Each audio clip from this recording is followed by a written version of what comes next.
कोई जगह बचती है मुझे बोलने की तो सुने, अदरवाइज समय नहीं मिला। The kind of description he has provided is phenomenal. Phenomenal. Complete Bible of the industry. And now I have one or two questions to you. How many types of waste are there? 2? Dry and wet? Correct? Or am I wrong? Okay. So if suppose you don't get the money for your dry waste, where would you keep it? Outside the next door neighbor, throw out of the window. The day you stop getting any money for your waste that you are generating, believe me, you will not keep it in your house. I stay in a premise in Juhu where the cost of living is 100,000 rupees per square feet.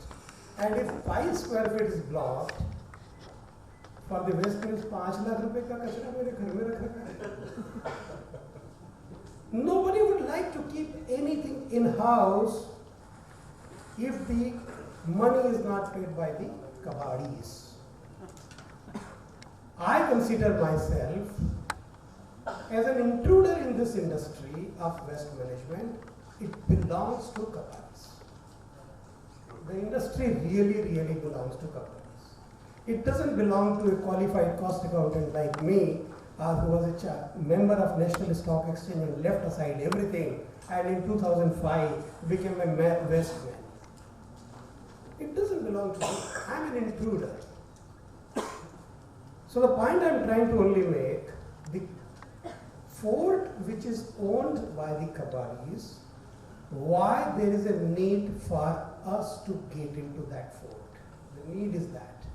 Need is from 2 points of view, ecology and environment. And what is that? Vijay has completely elaborately talked about everything, but I am just repeating a few sentences.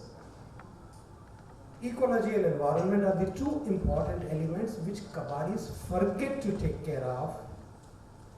Environment point of view, they are certainly, he has described it very extensively, the way themselves, hampering themselves first rather than society at later stage and to the whole of the environment. And ecology, they can't recover fully and very automatically, so it is impacting them also. I will just run through a small presentation of 6-7 slides and about 7 minutes of video. So probably about 14-15 minutes I have, and about 2 minutes I have already taken. Now I'll just go ahead. I need not to describe what is e-waste, but still, since I have made this slide, so I would like to repeat it. Any electrical and electronic device, any, which is now outdated, either because of change in technology or fashion, or which has been discarded by the end user, simply because he or she doesn't want to use any longer, is termed as an e-waste. Simple. What are the problems associated with the present system of kabadis? There are at 2 levels if we talk about it, national and global level, at a personal and family level. There are certain points which needs to be taken care of by them, or probably the focus has to be given by the government for strict implementation of the rules, so that probably the probability of this kind of impact can be avoided extensively. So at national level, when they process the material, they are certainly polluting the air, water and soil. And what we breathe is a polluted air, what we drink is a polluted water, and what we eat is a polluted food. So we have to stop one thing at our end, that please do not give your hazardous waste to the people who doesn't know how to process. We are equally responsible to give it to them only for the purpose of collection from our home, for delivering it to ECS, or delivering it to Ecorico. This is what we have to make it a condition. I know it's not that easily implementable, but we have to probably start working so that we can continue to provide them their business opportunities, not lost, but at the same time, they do not process it beyond collection and transportation. Loss of contents, as I mentioned about ecological loss, inferior quality of recovered commodities, These are the 3-4 kind of points which are national and global level impacting it. At personal and family level, in 2011 or 12 probably, Ecorico carried out a study with the assistance of a US-based company in 2 locations in India, Dharavi and Srilampur. And we found a very significant outcome of that, and 4 of them were that this guy's kabadis spent almost 55 to 60%, 40 to 45% of their income only on medical expenses. And second outcome was, this guys lives not beyond 55 to 60. If unfortunately, I'm using the word, if unfortunately they still live, they remain bedridden and burden for the next generation of the family, and the income goes to them. Their income goes only to medical expenses. Thirdly, children hardly goes for formal education, and need not to say, but the ladies are the biggest sufferer in those houses. So these are the outcome of that study was. What can we do? The problem is known to all of us. Solution is also known to all of us. As rightly mentioned by Vijayji about who is responsible. And when this question was asked to me, who is responsible? I said God. I am not responsible, God is responsible. Then I described what is God. The generator means the producer of electronic equipment. The operator, the user of electronic equipment. The destroyer, the recyclers. So these are the GOG, are the responsible. So need not to say that it is only the government, G means government and G means producer both. So not the only producer and the government are responsible, they can only insist you or appeal you, not even insist but appeal you not to do this. But then operator means the user becomes much more responsible than what then I should do. As he was also mentioning that when we really buy a mobile phone of 10,000, 50,000, 100,000, now 150,000, Apple 13, what is the price? 125,000. Anybody will go and queue and buy it, okay? But the moment Ecorico comes to them, boss, abhi kharab ho gaya, de do. No, I need 25,000 for this, 15,000 for this, 5,000 for this. That attachment to the money should remain subject to you are giving it to ECS or any such recycler. That should be there. My wife keeps bargaining every month for the newspaper when she sells at the gate. And I mentioned earlier, and I repeat, 100,000 rupees square feet is a flat cost of mine. And I'm repeating, I'm giving my balance. But she bargains for the newspaper. 10 rupees kilo, 12 rupees kilo, 11 rupees kilo. Finally, the 10-20 kg of paper, she may sell for 200-300 rupees. तो मैं पूछ लेता हूँ कभी-कभी उससे, अब इस महीने का तो मेरे को पैसा नहीं देना है ना, हाँ तो तुम्हारा खर्चा निकल गया ना, कबाड़ी देके गया ना पूरे पैसे, कि और कोई कमी पड़ गई, नहीं तो देख लो उससे अभी बार्गेन और कर लो, मेरे से मत बार्गेनिंग करो. So the point I'm trying to make that the fascination with the value is very important in India, and we must maintain that. And in my slides you will find that content. If there is no value, no one will keep even a newspaper in his house or her house. They will drop it from the window or from the car window or put it outside the house of the next door. Period. Nobody will block their space. So first and foremost, there is nothing wrong in expecting money or monetary value for the discarded wheel or paper waste or plastic waste or any, except fused tube lights, batteries. Start paying something to the recyclers so that they can collect it, they can destroy it, they can recycle it, and they can save. You know, the mercury when mixes with, Vijayji can probably opine better because he is an engineer, qualified person about the technology side. I am a cost accountant, as I mentioned. I can only work out on the numbers. Where there is a profit, there is no profit. Period. So when mercury mixes with the water bodies, what happens? It starts getting dried. No water flow remains to be our wells. No tube light. बहुत लोग आप होंगे जो किसान किए होंगे, agriculture से जुड़े होंगे, जो कुओं में पानी आता है जमीन की तहों से नीचे से, धीरे धीरे वो मर्क्यूरी जब परकोलेट डाउन होती है तो हमारी जो उसकी वेव्स हैं सॉरी या जो वाटर बॉडीज वो धीरे धीरे ड्राई होती हैं. मैडम सरा can probably opine more about that being from the pollution control board, and so we need to be very careful while disposing of certain things. For certain things we should start paying. It's my opinion. As you better know, until there is no positive margin for, and he also mentioned about that, जब तक हमारी sustainability नहीं है, हम आपको सेवा दे ही नहीं सकते. And for my sustainability, I have two alternates to live. One, either I make profit out of my activities, or I keep taking money from as an NGO or as a government-supported organization. So that burden also comes on us back in the form of taxes. So why not a direct route? क्या है ये? इधर से उधर क्या? Direct approach. Please prefer to hand over your e-waste to the formal recyclers, for or not for money, but do not hand over to informal sector if you can. I know there are challenges. We are not present in every nook and corner of your street. Kavadis are certainly there, so it becomes much easier that we call them, we talk to them, or we go and deliver it there and collect the money. It's not that easy. ECS can be there at every nook and corner in the street. It's a bit difficult, but then probably we can look at the model with the assistance of the Pollution Control Board that we can appoint these Kabadis as our channel partners with some kind of support coming in from the government. Otherwise, it will be only a discussion. Law बन गया है, regulators implement कर देता है, नहीं implement होता तो हम क्या करें? हमारे पास मशीनरी नहीं है, हमारे पास पावर नहीं है, हमारे पास कोई अधिकार ही नहीं है. कुछ कर देते तो नेताजी का फोन आ जाता है. तो इस तरह से नहीं चल सकता ना. We have to really look at Environment Protection Act 1986 is not there for the showcase. It is an important act which makes us to be comfortable. Please extend greater importance to environment, health and ecology.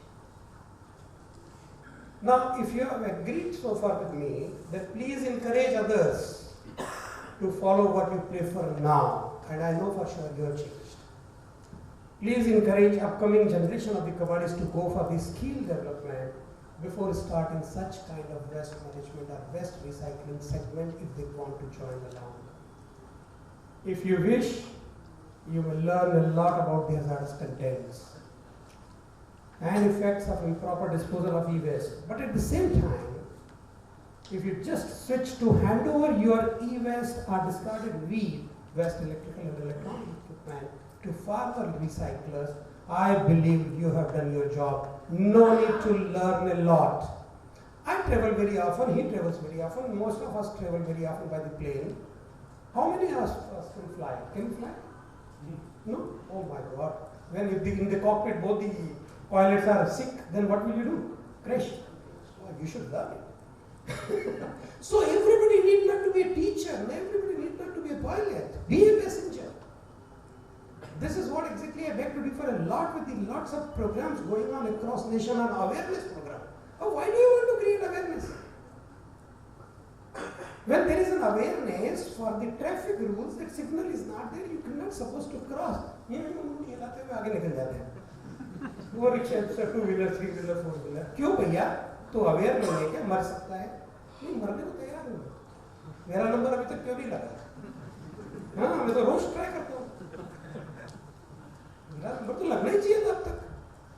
So this is the approach where we have complete awareness. Even then, we need somebody should guide us again. क्यों भैया? Why do you need that? There is no need for everyone to have waste management as a passion or a profession. But certainly, we are all responsible for safe and secure disposal. Now, ESG has been redefined by B.K. Soni, by me. Equitable and sustainable globe. It's not only environmental and social governance, it's an equitable. We all have the right to live in a way everybody would like to. I'd rather similar path, similar pattern of living. So equitable and sustainable. Sustainability comes from where? Not only from money, but sustainable resources. So ESG has been redefined at our end. We also have environment protection rules, madam. We have environment protection responsibility, we don't have. We have to have EPR in a different format. environment protection responsibility. Whether extended producer responsibility is there or not, we are not supposed to bother for that. If you don't get food at your home for one or the other reason, it doesn't mean that you will sleep hungry. You will go to some restaurant and eat it, isn't it?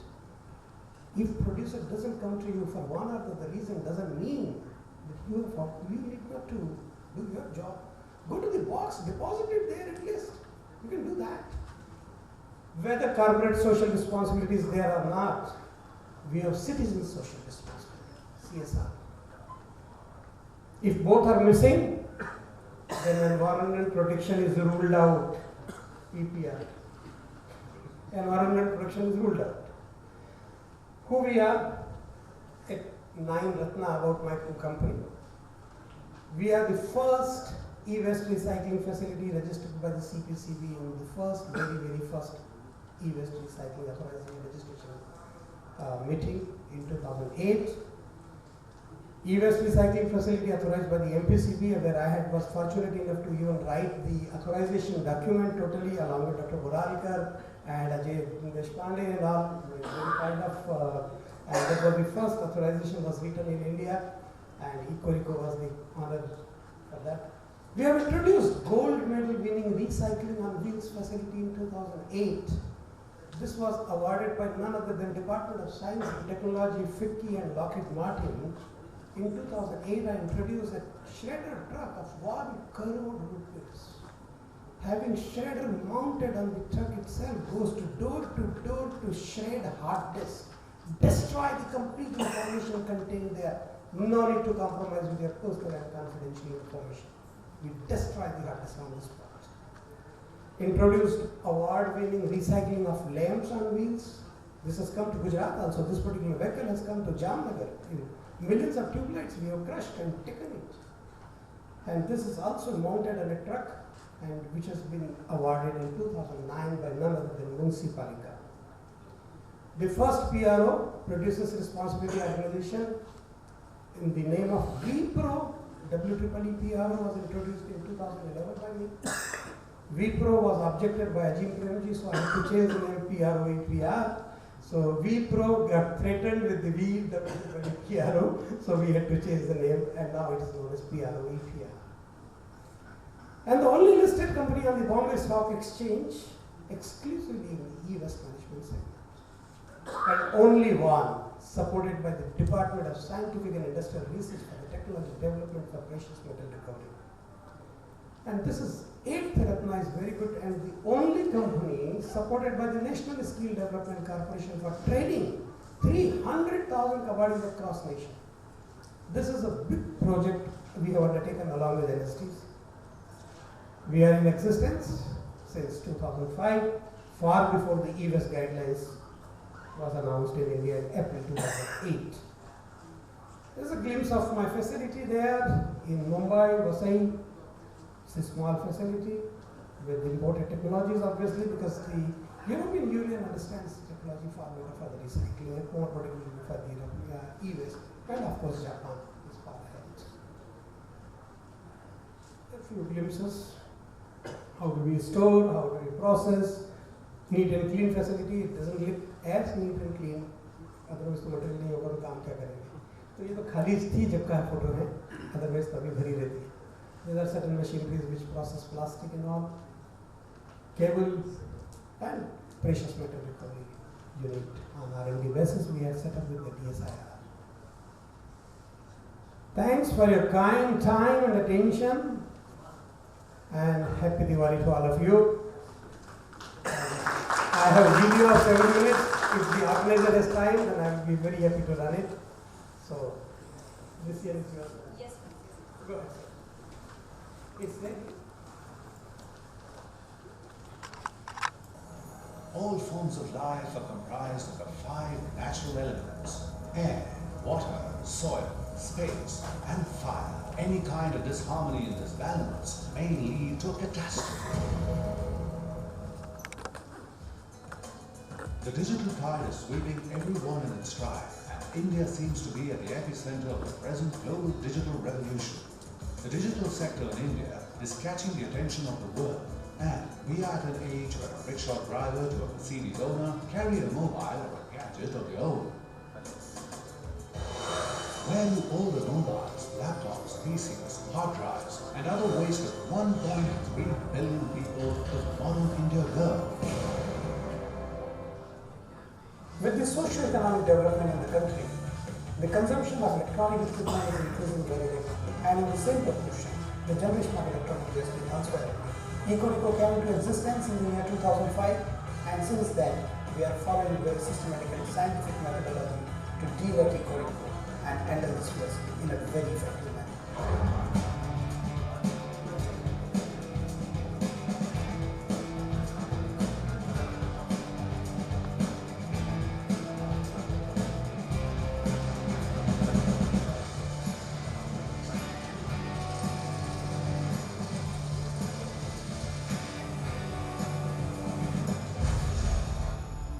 According to a UN report, India has been the fifth biggest generator of e-waste in 2014. 3.2 billion metric tons per annum of e-waste is generated in India. As per a UN report, India will generate 20 million tons in 2020.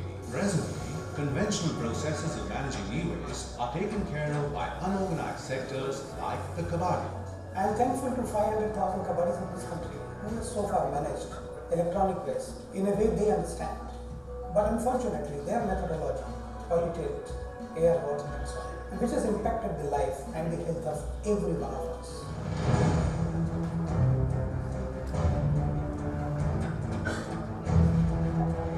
But in the bargain, they are the biggest sufferers. They spend almost 40% of their income only on medical expenses. They live not beyond 60 years of their age. Children hardly goes to school, and the ladies are the biggest sufferer in the process. But e-waste cannot be categorized and disposed of along with other organic or inorganic waste. It has to be managed in a specialized, scientific way to not wreak havoc for mankind. In addition to e-waste produced by individuals, industries create an ocean of e-waste. Needless to say, this humongous amount of e-waste is toxic and has the potential of creating an ecological and health menace. It should be the creator's responsibility to take care of the waste product that the process of creation generates. I am pretty confident that with the implementation of the e-waste management rules 2016 in the country, we will achieve two major objectives. One, the deployment of resources will happen with the implementation of the recycling system in place.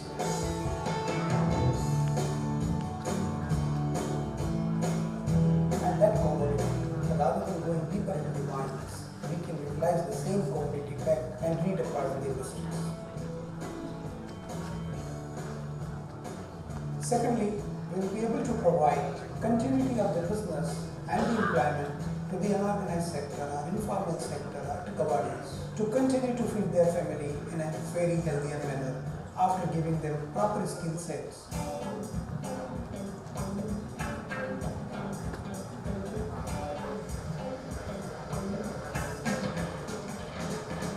Keeping these 2 points in mind, Ecorico has drawn a very wonderful plan and approach to National Skill Development Corporation, became a partner to provide this training to this informal sector, and we are envisaged to provide training to 300,000 Kabadis across the nation so that they can continue the activity in the segment and provide the nation's better service. To provide the best and the most scientific solution to this problem, Ecorico never hesitated in investing in technologies which are the best available technologies in the global market. And we are proud to share that Ecorico has really invested very heavily into all these kind of technologies which meets the environmental objectives. E-waste generating companies can now make a difference by opting for the services of Ecoreco. Ecoreco uplifts the lives of Kabadis by training them on safety, health, environment and regulation, SHER for short, and make them more efficient and manage the collection processes more efficiently.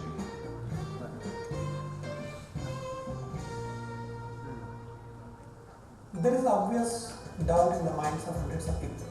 Whether with the implementation or enforcement of the e-waste management rules 2016, we will be able to achieve the targets what has been envisaged in the rules.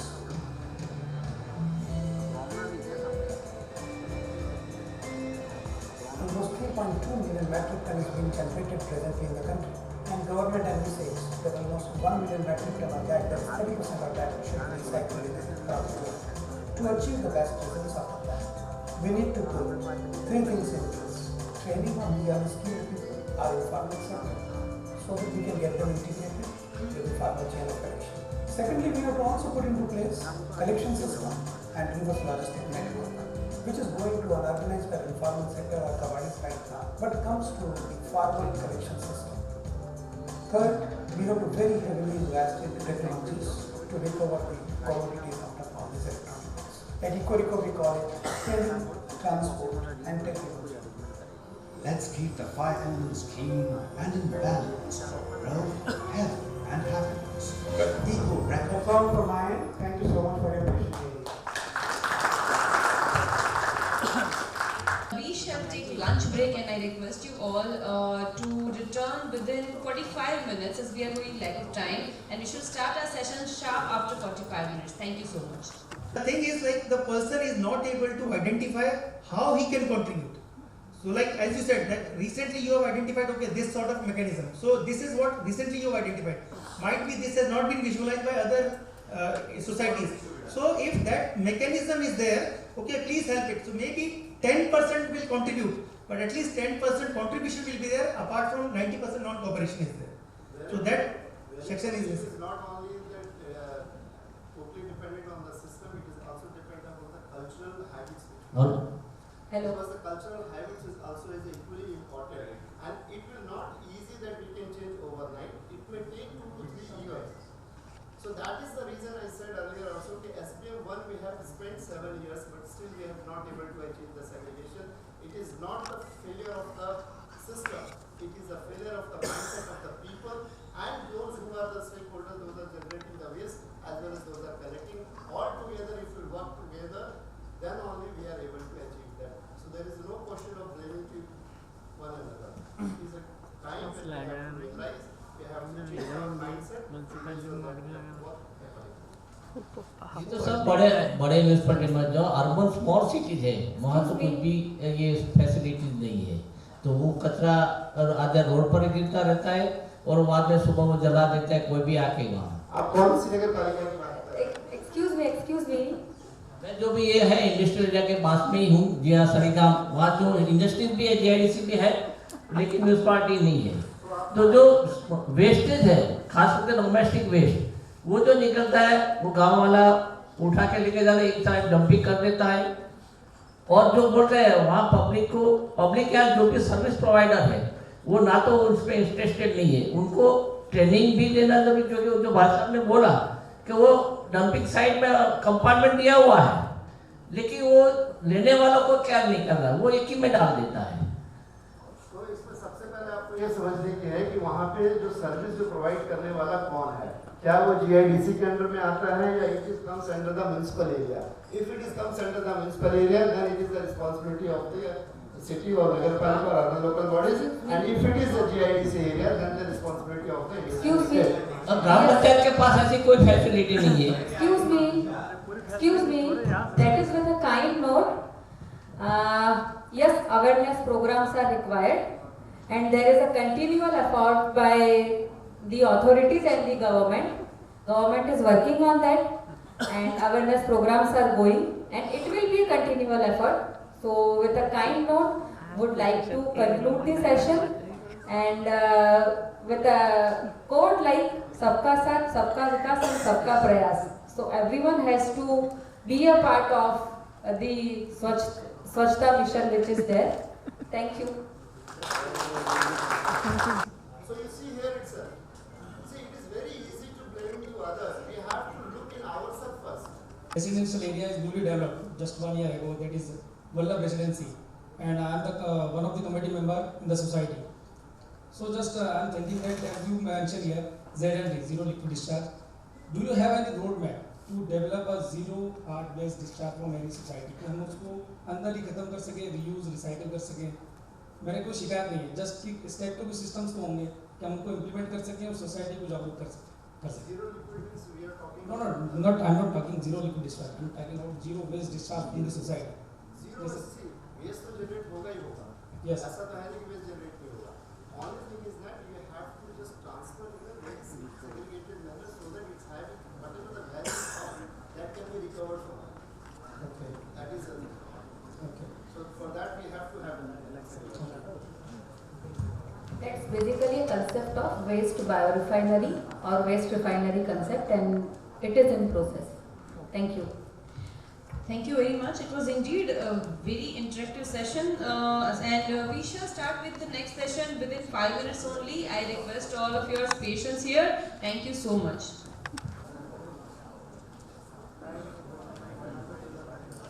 Alright, so our last session for this conference is new technologies and initiatives in disposal of plastic waste. A very apt subject for the final session. I would like to request our session chairman, Shri Kaushal Langahoda, Assistant Environment Engineer at Gujarat Pollution Control Board, to please come upon the dais and occupy his chair. He has done his ME in Petrochemical from MS University, Baroda. I request Ms. Ankita Pandit, Head Advisory, NIPRA Environment Solutions Private Limited, Ahmedabad, for the subject Evolving EPR Regulation and Circular Economy in Plastic Waste Management, to please come upon the dais and occupy her chair. She has an experience of 7+ years in environment and sustainability sector. At NIPRA, she plays a key role in conducting EPR audit awareness programs and preparation of EPR action plans. I lastly request Shri Nihar Doctor, CMD, Envision Enviro Technologies Private Limited, Surat, for the subject Challenge in Handling Plastic Waste, to come upon the dais and occupy his chair. He is the director and Envision Group of Companies, Surat. His area of specialization is environmental engineering, pollution control. He has done postgraduate in environmental and structural engineering from South Gujarat University. He is a member in various industry and professional bodies. I would like to request our session chairman to please take over the session.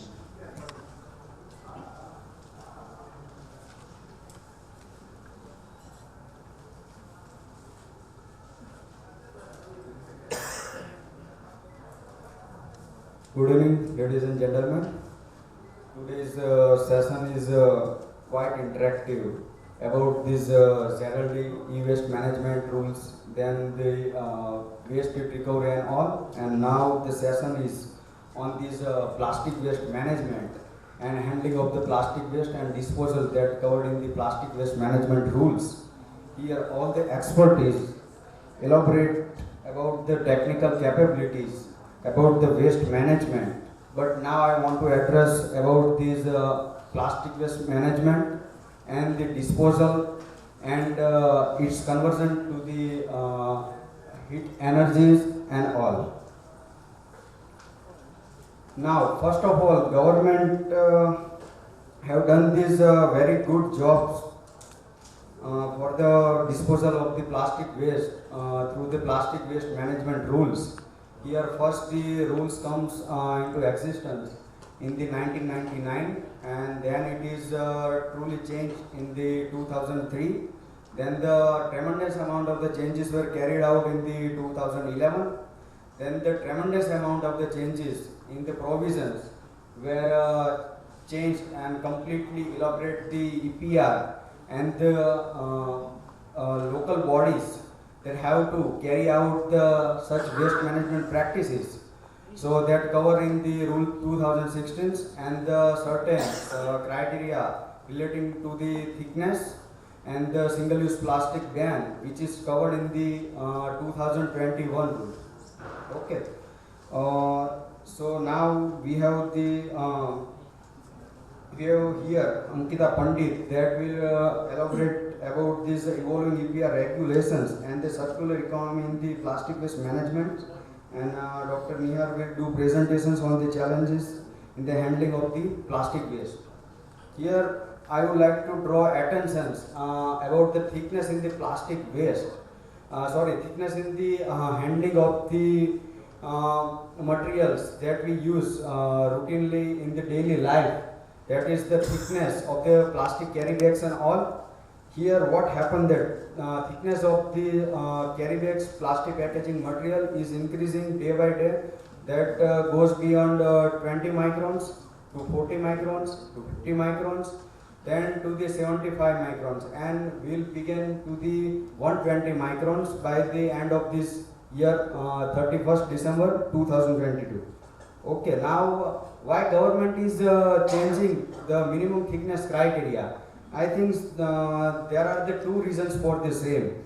That the collections of the carry bags becomes easy if the thickness of the carry bags or the plastic packaging material is high.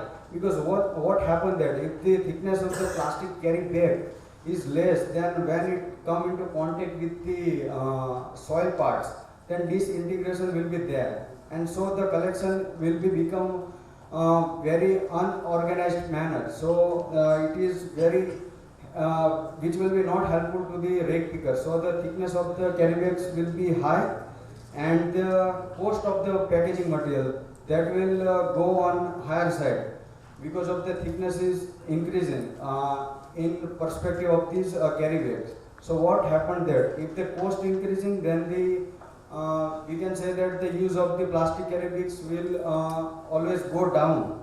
So government increased the minimum thickness criteria.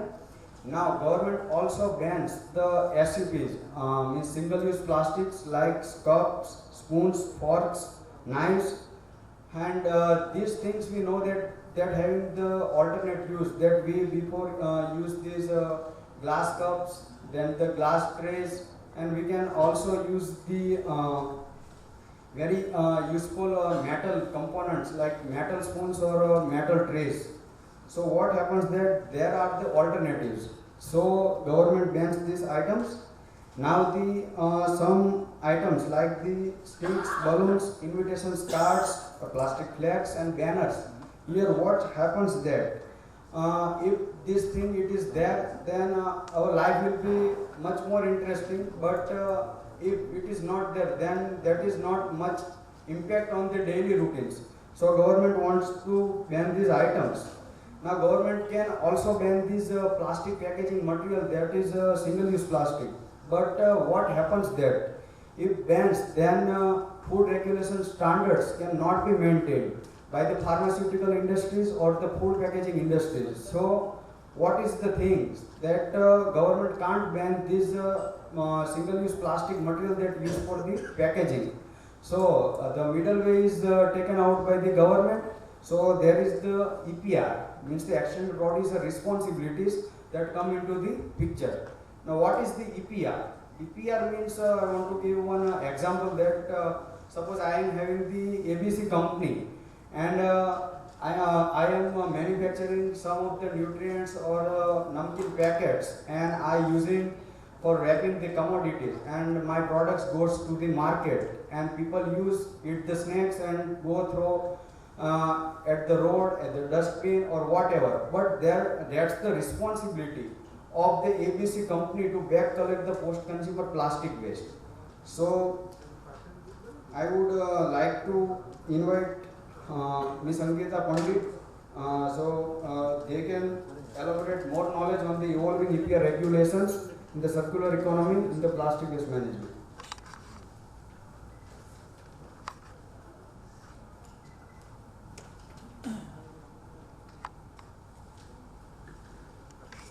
Thank you, Kaushal, for setting the grounds really well on EPR exactly, and I'll deep down into what regulations have brought in. And really, I'm very thankful for this opportunity, and it's a great, event which has been organized because, it is a session where people can brainstorm on various challenges and what role exactly they can play. Next day when you go home, you have the thought process right in your mind that yes, I am there to solve this problem. So for my topic, I'll just take you through the journey of EPR and how it has gradually evolved in a period of 4 years Since 2016, this EPR in plastic waste management has been there. But then since 4 years, it has evolved to a level where now the policy focuses on circular economy. Like Sonali said that we've seen a shift in the straws and packaging. What do you think? Is it a voluntary thing that has come into the market or driven by a policy? Yes, by a policy. But then whether policy is there or not, but we all know that it is the right thing to do. So when we look at the plastic waste landscape, of course it is very unorganized and fragmented.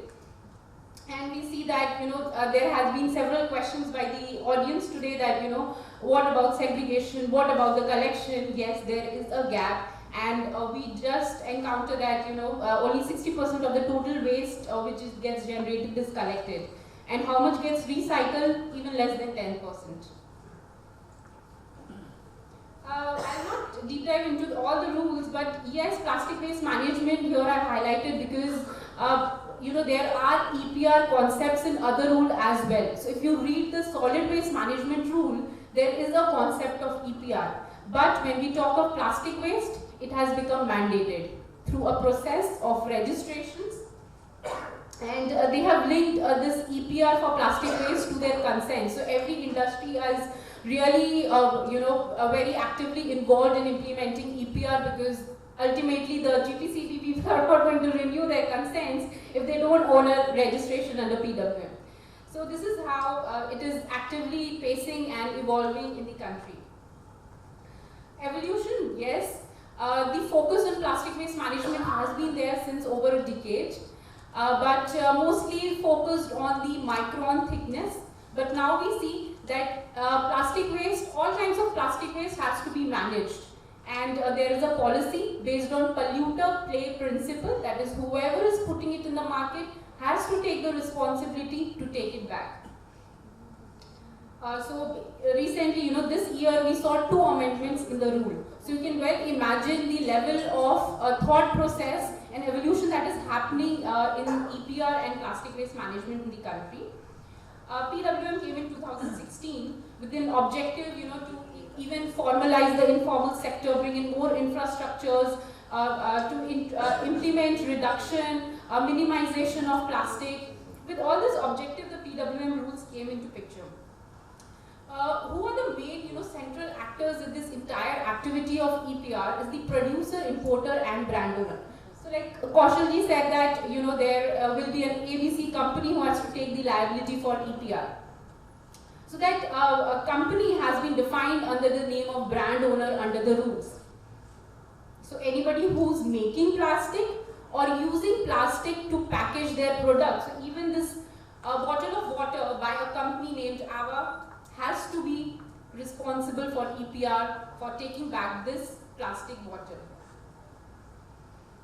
In layman terms, whatever plastic you are putting in the market, that is the tonnage you have to take back.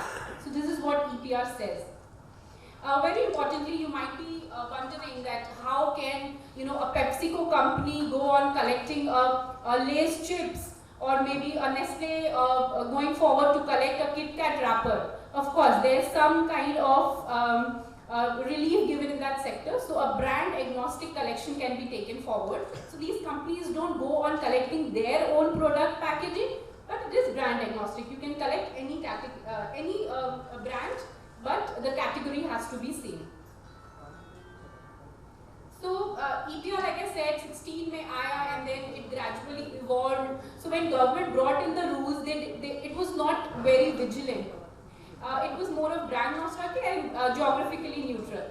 So like brand agnostic, I have already told, geographically neutral because they had to get plastic waste generated from any city. But gradually they realized that metro cities where infrastructures are available, the amount of collection happening from their cities were only more. So the focus was not on the suburbs or the villages or the tier 3 cities.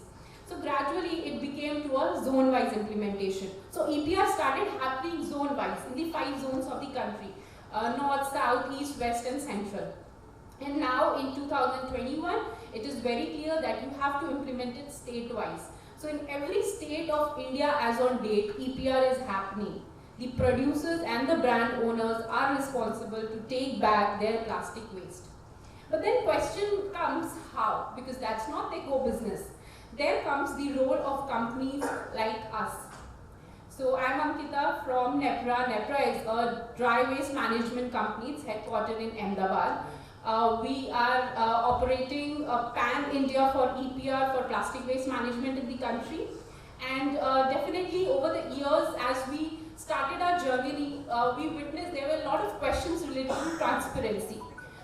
From where the waste is being collected, what is the documentational proof, and whether, there were questions like, you can allocate a 10 metric ton to brand A also and brand B also. So what is the auditable process, how you are managing? There we came up with this software. It's a tool for all the stakeholders in the EPR ecosystem, right from municipal corporations to transporters to disposal agencies. I'll just take you through a short video on how EPR is being executed.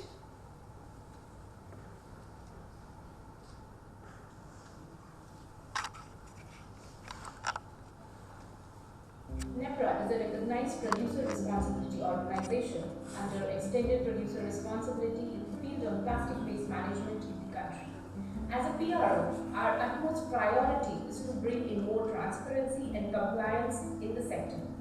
We support our clients right from the stage of action plan preparation to its execution. The journey of EPR that started in the year 2017 was more of a manual documentation process.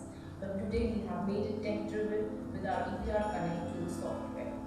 The entire process, right from the stage of collection to transportation and its unloading with recycling and co-processing, is captured in the software. Let me take you through the operations of the software. The present screen that you can see is a dashboard of a PRO or a WMA waste management agency. Here you can see how the WMA can refer to the monthly targets and the achievements, as well as the details of the trips, the missing documents, etc. The master creation in the software. So I wanted to give you a glimpse that we brought in this feature of having a software where every documents can be downloaded and checked upon in real time, and it's a stakeholder management tool where you can plan, transact, report and comply. Compliance is very important for every stakeholder. You have to submit due reports to the authorities. So how to do that, making it an efficient, time efficient and resource efficient process. And therefore we brought this software where every execution right from the stage of collection is captured in the software and is readily available on dashboards of different stakeholders. So when a brand logins into their dashboard, they get ready access to their documents and the details. There are features of artificial intelligence which reduces the efforts in the internal audit process, and through optical character recognition we ensure that ready audited reports are available. Now coming to draft regulations. So I am not very sure if the audience is very well aware of the latest regulations that have come into picture on 6th of October this year. But definitely it should be, everybody should read that, because, the focus has shifted to circular economy. Earlier we were only talking about, the waste that gets generated, how to manage that. But the focus was very little on reduction or reuse. So this draft regulation on 6 emphasizes on these aspects. So it has to be, the obligators has to be the producer, importer and brand owner, जो market में plastic डाल रहे हैं, and the targets will include both pre and post consumer. So earlier industries were very much bothered about maintaining the recycling of the waste that is generated within their plants. So not this, the plant waste would be accounted for EPR. You have to also handle the post-consumer waste. So it's a complete closing of cycle for all the kinds of packaging waste which is being generated. EPR talks about all kind of plastic. So if you go back reading 2016 rules, you will see that there can be confusions related to the fact that EPR is only for multi-layered plastic. But it's not just for multi-layered plastic. They have very well clearly set down that it's for all kind of packaging. So even if the cans are there, you have to do EPR for that. So like I said, upstream and downstream EPR has become the focus. So waste तो generate होगा, generate होने के बाद उसको sustainably dispose करना भी बहुत important है, very right. But how do we go on reducing that waste in the first place? Now, since there is a policy tool which has financial implications on brands, of course their thought process is set in the direction how to reduce this packaging so that they don't have to incur a financial burden after the generation of waste. So the rule talks about EPR, not just collection and recycling, but it also talks about reuse, use of recycled content, recycling and end-of-life disposal. So EPR responsibility has been classified. Earlier, you are generating 100 metric ton, you have to collect and you have to recycle it, or end-of-life disposal has to be met. But now, EPR is not just collection and recycling, you also have to ensure that out of that waste, some percentage goes into recycling, some percentage is used back in the manufacturing of products. So you see, the market is going to evolve, the recycling industry is going to grow, the demand for recycled products, the demand for recycled granules is going to grow. A lot of emphasis is being paid to those aspects to promote the waste management sector as a whole. So this is more of into deep diving into the regulations, which I will not be covering in much details. But then there are certain formulas. So earlier, what used to happen? The states would have a separate methodology for identifying targets. The center would have different, and there was a lot of confusion amongst the stakeholders. Now there is a uniform methodology. They have defined how the EPR targets have to be calculated. Like I said, there is obligation for recycling. So they just cannot collect and send it to a cement plant or an incineration plant or for pyrolysis. They have to ensure that in 2023-24 onwards, a part of their target is met through recycling. End of life disposal. So like in the previous session, Sir covered the waste management hierarchy. Same principle is also incorporated in this new regulations. They have given importance to recycling before end-of-life disposal. So first you have to ensure whatever can be recycled has to go for recycling, and then you have to go for co-processing or waste to energy. There are obligations of reuse, so that at first place the product gets reused and virgin requirement reduces in the market. So there are obligations to reuse for the brands. Use of recycled plastic content. So again, now in the market very soon we will be seeing most of the plastics are not 100% virgin. By 23-24, every PBO has to ensure that their packaging holds a 30% of minimum granules in the category of rigid, 20% in the flexible, and 5% in the MLP. Environmental compensation. So since I said that the government has become more vigilant on the implementation, there are very clear-cut clauses on environmental compensations and penalties. So somebody who is not getting registered or somebody who is not meeting their EPR targets will have to bear environmental compensation, and the guidelines will be brought out by the CPCB on the methodologies of how the compensation would be imposed. So there are differentiation. Even 3 years you can set off your targets, then they would be returning the EC in 75%, 60%, 40%. After 3 years, no EC amount shall be returned if you are not able to meet the previous year targets. So draft regulations are very important because ultimately they are linking it to the circular economy in the plastic waste management ecosystem. What role can the new entrepreneurs or companies in the waste management sector can play? So we see that getting materials back into the system through recycling or say suppose co-processing or waste to energy has been happening for a time. But again, circular economy also talks about reducing waste and pollution in the first place through better design. So now, since there are financial implications, the companies will start thinking on the upper end. So how is an EPR model going to look like? Earlier it was a linear change.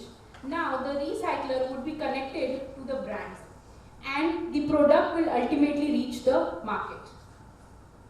So it will be a closed loop cycle. It will not be a linear model which ends at the documentational level. Even the products and the granules would be reaching. So essentially NEPRA believes that if you do the right, we are going to take care of the left.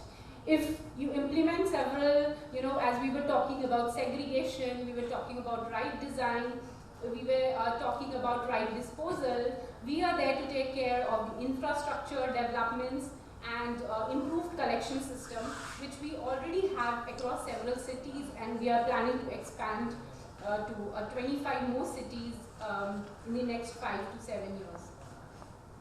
So ecosystem creation, how we've been adding to is that we are involving tech interventions across the value chain of waste management. So right from the state of collection of waste, or say suppose environmental compliances, we are helping the stakeholders then and there how they can best comply, how they can best frame their action plans, how they can best implement segregation technologies, collection technologies. So we have different verticals under the NEPRA. We have material recovery facilities. Indore is the biggest automated and the only facility that can handle 300 metric tons per day of waste in India. Like in the previous session, we heard that all the speakers were talking about leveraging technology, because a lot of transparency is needed from where the waste is coming. So apps, we have developed apps which can route map the entire process and identify the end waste generators. We have Recycle Rewards app which has completed its alpha testing, and this app is mainly to incentivize all the households to give their waste, and there's a reward mechanism. So these are a couple of screenshots that I have shared here. The Recycle Rewards program, where you just have to click on the button, share your waste category, and that gets collected and you can redeem your rewards. AI and machine learning. Now, another question which comes to mind is that a recycler may claim, or a waste segregator may claim, that I have a segregated PET 100 metric ton or an HDPE 100 metric ton. How transparent can we make that process is through this AI and machine learning, which is definitely the future of circular economy, where through an artificial machine learning system, whenever you put a waste, a bulk of waste on the conveyor belt, it reads what kind of material has been there for segregation. So you can see that it completely identifies from a large bulk of waste what exactly this particular bottle is. There can be nth level of sorting where you can even identify the brand through machine learning. I'll also show you a short video. I'll just fast track that.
has to be some level of developments that ensures that if a recycler is claiming to have recycled PP material, this is the machine learning that we have developed, where on a conveyor belt the machine can easily read even the brand specific, whether it's a Harpic of HUL or a Harpic of Patanjali, it can identify. My concluding points would be plastics are going to be there because it has several benefits. But yes, what is important is not to litter it.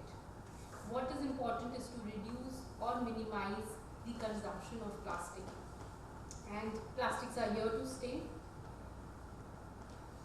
The packaging of the future would be developments in the direction where a product is packaged mostly in monolayers and not multi-layers, because recycling has been given a focus. The financial implications for recycling are much lower than a disposal for a multi-layer category of plastics. And we have to, of course, also see on the recycled granules, which can be used in packaging of certain products. So packaging developments would be taking a shift in that direction to ensure circular economy. Of course, the challenges would be there, identifying that yes, a demand has definitely already been created through EPR, but do we have suitable infrastructures? Will we be able to meet the demand for the recycled granules, or will we be able to meet the demands for the collection? That is going to be a nearby challenge. So of course, that is a big opportunity to explore for all the entrepreneurs and companies in the sector. Definitely the goal is circular economy, where the plastic directly reaches to be used in the same product. So that is all circular economy, which should be a goal in the waste management sector. Of course, steps have been already initiated with EPR policy tool in place. Thank you so much.